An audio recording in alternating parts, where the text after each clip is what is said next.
어떻게 은혜를 받아야 되는가? 그 다음에 왜 은혜를 받아야 되는가? 이런 순서로 오늘 같이 함께 말씀을 나누고자 합니다. 그렇습니다. 우리들이 하나님의 은혜를 꼭 받아야 된다 하는 거예요. 꼭 받아야 된다. 그러면 우리들이 오늘 본문 말씀을 통해서 어떻게 하면 하나님의 은혜를 받을 수 있을까? 물론 여러 가지 방법이 있습니다.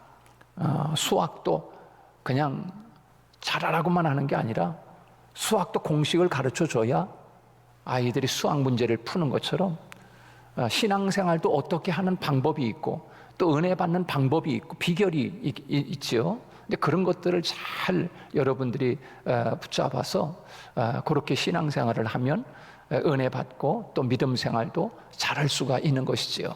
물론 무작정 하다 보면 되는구나 이렇게 하다 보면 시간이 많이 걸리기도 하고 그러잖아요. 그러나 공식을 알면, 수학 공식을 가르쳐주면 그런 문제 비슷한 거는 다 풀어갈 수 있는 것처럼 그런 비결이라고 이야기도 하고 그걸 공식이라고도 이야기하고 여러 가지 표현할 수가 있겠지요. 자, 그런데 우리들이 하나님의 은혜를 받는 비결 여러 가지 방법이 있지만, 그러나 오늘 본문 말씀을 통해서 하나님이 우리에게 주는 은혜 받는 비결이 뭔가? 첫째는 하나님이 원하지 않는 것을 제하여야 한다 하는 것입니다. 하나님이 원하지 않는 것을 내 삶 속에서, 내 마음 속에서 다 제하지 않으면 우리들이 하나님의 은혜를 받을 수가 없는 것이에요. 뭔가 여러분이 귀한 것을 그릇에 담고 싶어 하는데 그 그릇에 뭔가가 담겨져 있다면, 그 그릇에 뭔가가 채워져 있다고 하면 다른 귀한 것을 담을 수가 없습니다. 그 그릇에 있는 것을 비워야, 제하여야, 비워야 다른 귀한 것을 채울 수 있기 때문입니다.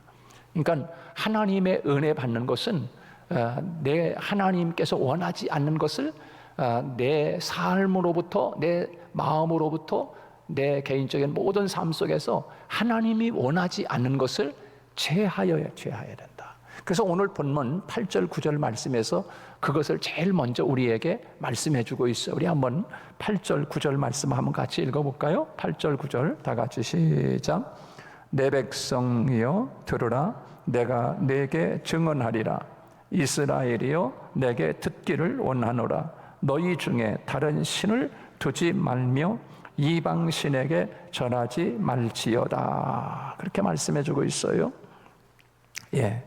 오늘 본문에서 그 말씀은 곧 하나님이 원하지 않는 것을 제하여 버리고 비워라, 그리고 다 치워라, 이것을 말씀해 주고 있는 것입니다.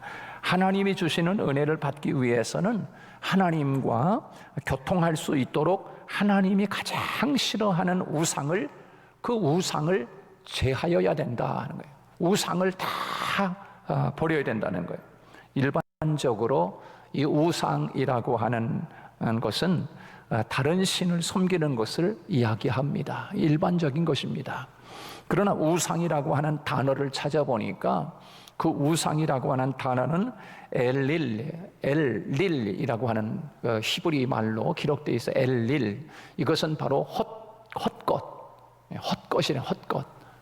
우상은 헛것이라는 거죠. 엘릴, 헛것. 그 다음에 실체가 없는 것, 이런 것들이 다 우상이라는 거예요. 헛것이라는 거예요. 실체가 없는 것이라는 거예요. 그것을 엘릴이라고 이렇게 말씀해주고 있습니다. 레위기 19장 4절 말씀해 보면 너희는 헛것을 위하여 말며 그랬습니다. 헛것을 위하여. 이 헛것, 엘릴, 우상이라고 하는 우상. 이 우상은 헛것이라는 거예요.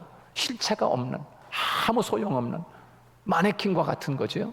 그러니까 말도 못하고 숨도 못 쉬는, 냄새도 못 맡는, 말도 못하는 그런 우상을 빚어서 내가 만들어 놓고 그것을 위해 빌고 그것을 섬기는 것, 이게 바로 헛것이라는 거예요. 헛것을 하고 있다, 헛된 짓을 하고 있다, 그런 거죠. 실체가 없는, 아무런 실체가 없는.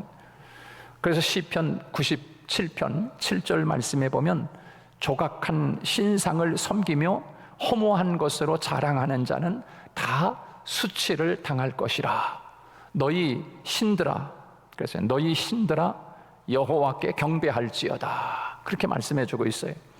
여기서는 허무한 것을 우상이라고 이야기하고 있는 것입니다.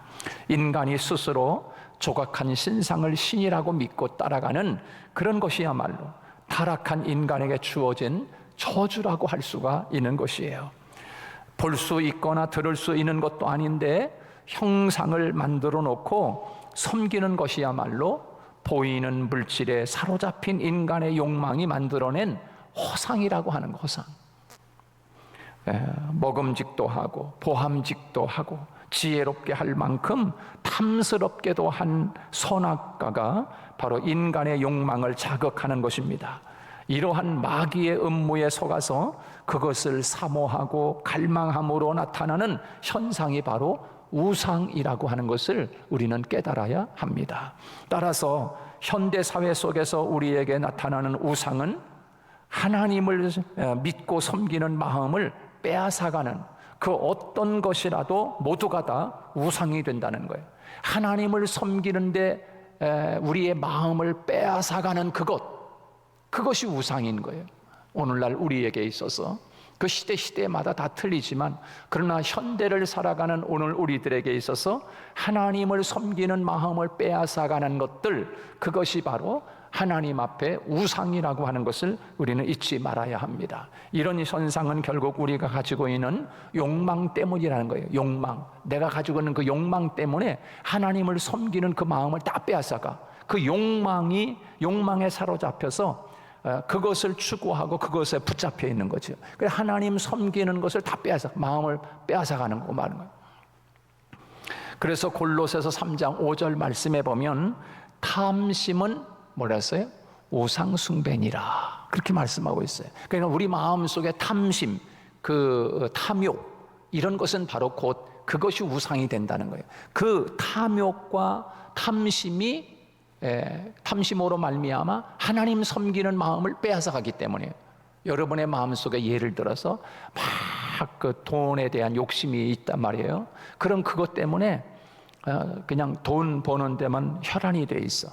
그래서 주의를 지키지도 못하고 그 돈에 사로잡혀 가지고 그저 거기에 그냥 몰두해서 살아가, 인생을.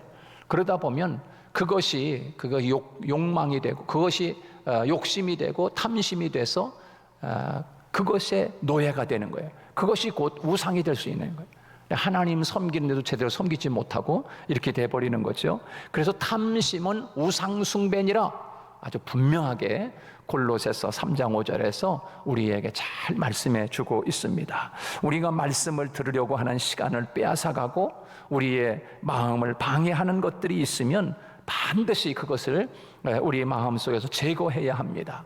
요한일서 5장 21절에 보면 너희 자신을 지켜 우상을 멀리하라, 그렇게 말씀했어요. 너희 자신을 지켜 우상을 멀리하라. 내 마음속에 있는 그 무엇인가에 내가 이끌려서 그것 때문에 속상해하고, 그것 때문에 그것 때문에 행복해하고, 또 그것이 안 되면 막 속상해하고, 사로잡혀 있는 거야. 그 우상, 나도 모르는 사이에 그것에 사로잡혀 있는 거죠. 예배드리는 주일만 되면 자꾸 세상 것들이 손짓해서 교회에 오는 발걸음을 세상으로 가게 하는 것들, 이런 것들을 다 제하여야 돼. 우리의 마음을 빼앗아가는 영적인 것들입니다. 그러므로 오늘 말씀처럼 우상을 깨트려 버려야 합니다. 하나님께 나아가는 일에 방해되는 모든 우상을 깨트려 버려서 주님을 만나는 회복의 역사를 우리들이 매일 예배 때마다 회복하고 체험하는 그런 역사가 오늘 우리에게 있어야 될 줄로 믿습니다. 하나님의 은혜 받으려고 하면 많은 장애가 있습니다.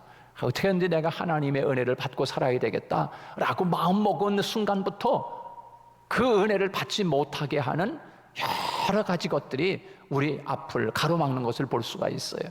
그 아주 비근한 실질적인 예가 그 바디메오가 그랬습니다. 우리가 잘 아는 바디메오, 앞을 보지 못하는 이 바디메오라고 하는 바디메오, 바로 이 바디메오가 그런 사람인데, 예수님이 그 자기 여리고로 지나간다는 소문을 들었습니다. 평생을 앞을 보지 못하는 거예요. 여러분, 앞을 보지 못하는 게 가장 불쌍한 거 아니겠어요? 여러분들이 예배 마치고 집에 돌아가는 순간 여기서 한 10분만 눈 감고 집에 가는 거 한번 우리 체험합시다. 그러면 10분은커녕 5분도 가지 못해가지고 나무에 부딪히고 그 계단에 넘어지고 아마 별일이 다 있을 것 같아요. 10분만 눈 뜨지 말고 걸어가라 그러면은. 그런데 여러분 평생을 눈을 감고 산다고 생각해 보세요. 안 보고 살아간다고 생각. 얼마나 불쌍한 거냐고 그게. 근데 또 영적인 소경은 더 불쌍한 거야. 영적인 소경도 있어요. 육신의 소경도 불쌍하지만 영적인 소경은 그건 참 불쌍한 거예요. 그래서 우리들이 참 깨어서 눈이 열려야 되고 귀가 열려야 돼. 듣지 못하는 이 귀머거리 있잖아요.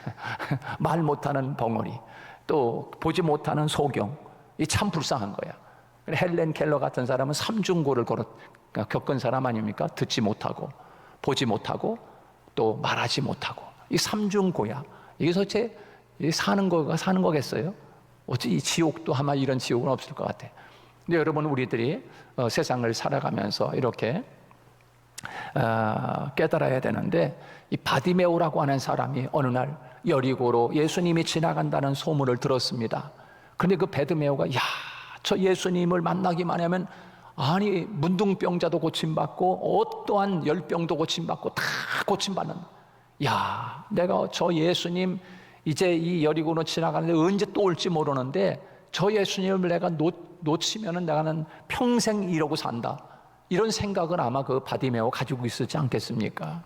그러니까는 예수님이 자기 곁을 지나간 사람들이 막 아우성거리고 막 웅성웅성 대니까 예수님이 지금 지나가고 있구나 감질한 거 아니겠어요? 그러니까 이 바디메오가 그냥 막 꼭 이성을 잃고 다윗의 자손이여 예수여 나를 불쌍히 여겨달라고 하면서 막 고래고래를 지르는 거야. 얼마나 소리를 지르면서 고래고래 소리를 지르는지 주변에 있는 사람들이 전부 다 그 사람에게 집중하는, 저 사람 왜 그래죠? 그뿐만 아니라 예수님의 제자들까지도 이 사람아 좀 조용히 좀 하라고 말이야. 아니 은혜 받으려고 그러는데, 쉽게 말하면 은혜 받으려고 하는데, 쉽게 말하면 눈 뜨려고 하는데, 이 바디메오를 갖다가 거지가 왜 이렇게 떠들어 이거 거지가 이 거지가 왜 이렇게 난리야 이거 그러면서 방해하는 거야. 이 거지, 이 소경이 왜 이렇게 난리야 이거, 저리 가라고, 비키라고. 예수님의 제자들이 그러잖아요. 예수님의 제자들이 방해꾼이 돼버린 거야. 그러니까 이 바디메오가 어떻게 합니까? 더 간절하게 막 사모하는 거야. 더 간절히 부르짖으며 다윗의 자손이여 예수여 나를 불쌍히 여기소서. 근데 이런 사모함, 이런 간절함이 참 필요한 것 같아. 우리들이 하나님의 은혜는 받고 싶어 하는데 왜 나는 하나님의 은혜를 안 주는 것 같지? 이렇게 생각할 때 들 때가 있잖아요. 자, 그러나 여러분, 우리들이 간절한 마음으로 내가 정말 바디메오라고 하면 바디메오의 그 마음의 심정을 읽고 하나님 앞에 그런 마음으로 나아간다고 하면 한 사람도 은혜 받지 못하고 살아갈 수는 없을 것 같아. 사도행전 10장에 보면은 사도행전 10장에 그 하나님의 말씀을 아주 사모하는 이방 사람이 있었습니다. 그 이방 사람의 이름은 누구냐면 백부장이었던 고넬료라고 하는 사람입니다. 얼마나 이방 사람인데 이 사람이 하나님을 알고 은혜를 사모하는지 보통 은혜를 사모하는 사람이에요. 그러니까 백부장이잖아요. 100명의 부하들을 거리는 그런 장교입니다.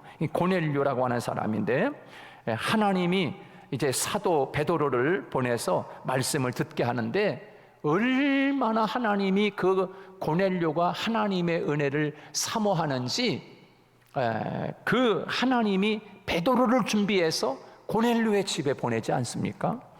여러분, 그래서 말씀을 듣게 되는데 베드로가 가서 그 고넬료 가정에 가서 이제 신방을 간 것이요. 지금으로 말하면 신방을 가서 말씀을 다 전하는데 이 고넬료의 거기에 모였던, 그러니까 다 와라. 작은 집 애들 불러, 큰 집 사람들 불러, 옆집에 이모네도 다 오라고 그래, 외삼촌 네 사람을 다 오라고 그래. 이 고넬료가 일가 친척들을 전부 다 불러 모은 거예요. 여러분, 이것이 바로 이 고넬료의 마음이었고 심정이었어요. 그러니까 그런 가운데서 베드로가 와서 말씀을 딱 전하는데 말씀을 전하는데, 말씀 듣는 가운데 성령이 임하는 거예요. 할렐루야. 그래서 사도행전에 보면은 성령이 언제 임했는가? 기도할 때 임했어요. 회개할 때 임했어요. 그리고 말씀을 들을 때 성령이 임했어요. 안수 받을 때 성령이 임했어요. 바로 사도행전에서 우리에게 성령이 언제 임했는가를 쭉 찾아보면 그렇게 돼 있어요.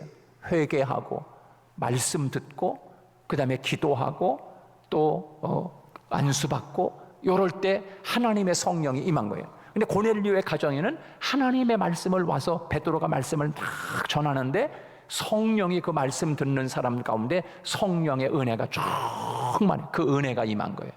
여러분, 우리도 하나님의 말씀을 들을 때 여러분의 심령에, 여러분의 가슴 마음에 성령이 함께, 진리의 성령이 오셔서 성령이 임하여 가슴이 뜨거워지는, 마음이 뜨거워지는 여러분이 되시기를 주님의 이름으로 축복합니다. 여러분, 물질적인 손해를 좀 보아야 합니다.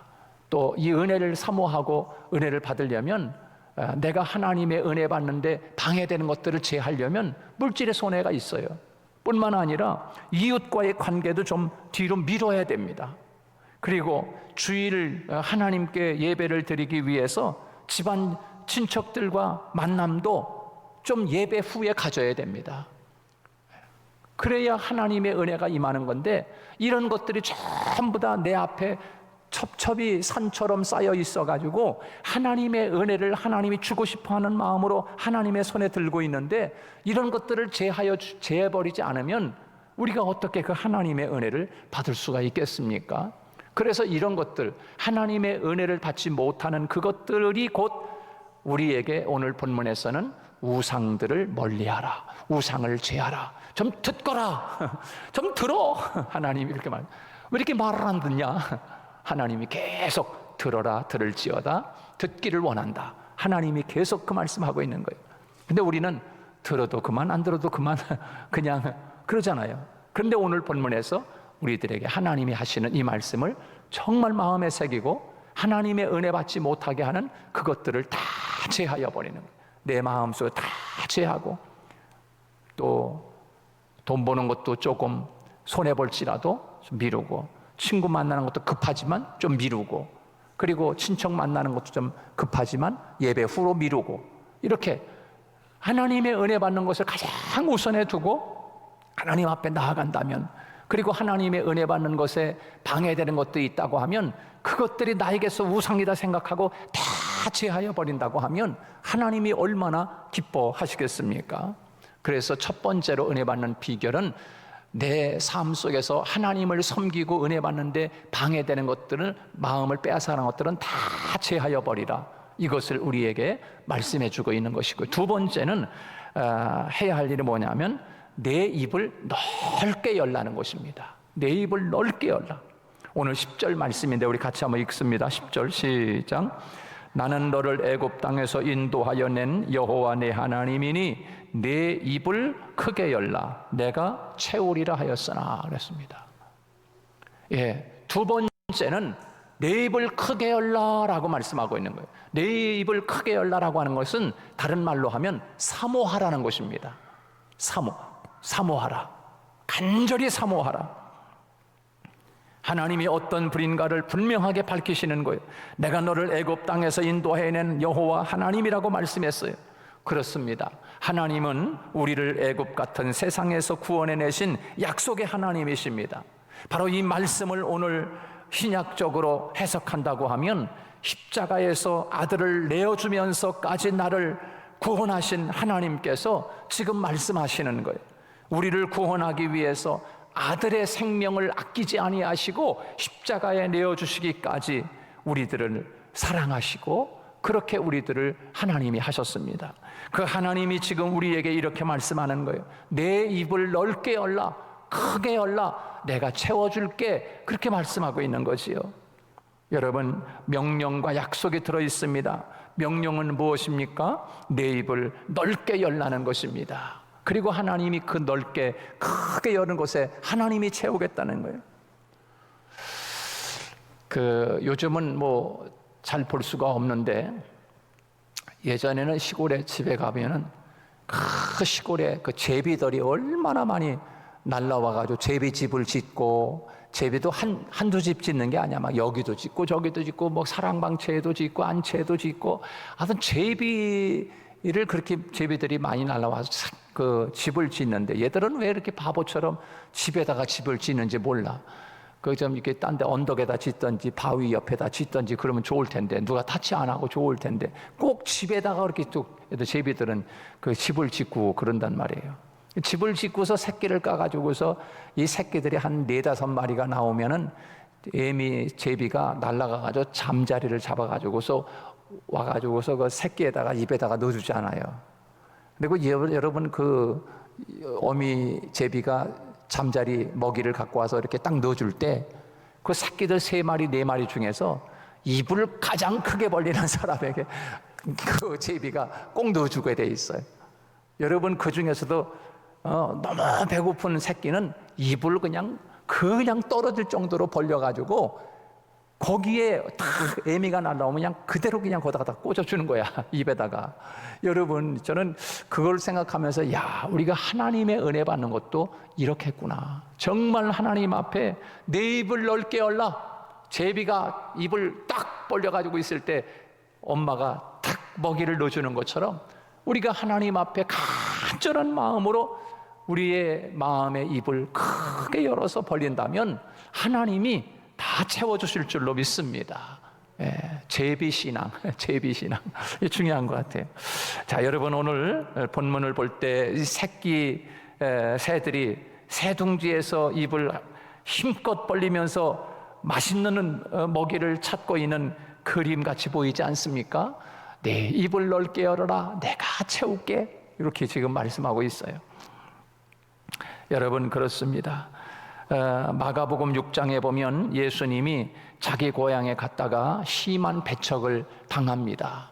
그리고 그 소수의 병자들을 안수해 주는데, 다른 지방에서는 엄청나게 많은 병자들이 막 다 고침받는데 예수님은 자기 고향에 가서 몇몇 사람들만 고친다고요. 근데 큰 기적이 나타나질 않은 거죠. 왜 그랬는가? 여러분, 예수님의 능력이 약해져서 그럴까요? 아니면 예수님의 능력이 없어서 그럴까요? 그건 아닌 거예요. 능력이 많으신 예수님은 변함이 없는데 왜 다른 이방 지역에서는 능력이 크게 나타나는데 예수님이 고향에서는, 나사렛에서는 왜 능력이 잘 안 나타나는가? 똑같은 예수님인데 차이가 있다고 하면 예수님에 대한 믿음과 불신의 차이 아니겠어요? 결국 하나님의 능력이 크게 나타나느냐 적게 나타나느냐 하는 것은 하나님께 달려있는 것이 아니라 바로 우리들에게 달려있다는 거예요.